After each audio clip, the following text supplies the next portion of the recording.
ايه معنى الحياة بالنسبة لك يا صالح؟ انت قولي لي ايه. انا بسألك انت. لا انا والله ارد عليك بعدين، بس انت. بجد، انت عارفه بالنسبه لي انا كل ما افتكر احنا قاعدين في دبي، انت مهم. عارفه كل سنتيمتر يعني دلوقتي لو انا وانت خرجنا من الاستوديو هنلاقي في مليونير وقاعد بره عادي يعني. فالبلد كلها قصص نجاح. انا اللي لما بقعد بلاقي نفسي دخلت في الاسترس بتاع اللي هو ايه ده، هو انا ما بحوش، هو انا ما بلحقش، هو انا كده بضيع الفرصه وبتاع. بعمل ايه؟ بكلم اختي. ترمومتر حياتك. انزل تحت. طب والله العظيم كل ما اقول لها انا حاسس ان انا بضيع الفلوس ومش عارف اعمل ايه وبتاع، ولا عارف اطلع مقدم شقه، ولا مش عارف اعمل، طب اعمل ايه؟ وانا برضو بحب افيس، احب اجيب واعمل. تقول لي بص، انت خلاص عملت حاجات كويسه. الاول اللي انت اللي هتشتغل بيه اللي يبقى اللي جاي على قد اللي راح، اديك بتعيش.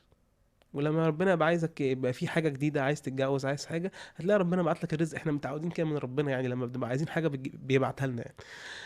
بنزل لتحت. بجد حجم الاسترس بتاع الزمن اللي احنا عايشين فيه ده رهيب يعني. وبعدين يا اخوانا هنفضل لحد امتى بنجري؟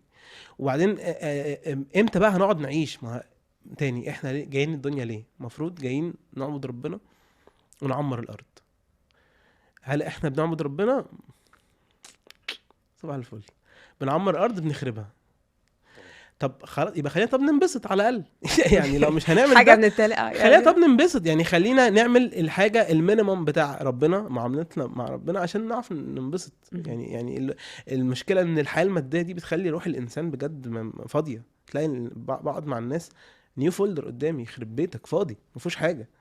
قاعد اي حد ممكن يملاه اي حاجة يعني. بجد في ناس كده بحس ان انا لو قلت لهم اي حاجة تصدق صح يعني مفيش روح. كل الموضوع صفقات، خد 10 اديني 20 هديك 30، انفست هنا الحق سهم هنا، وتداول بقى، تداول تداول تداول.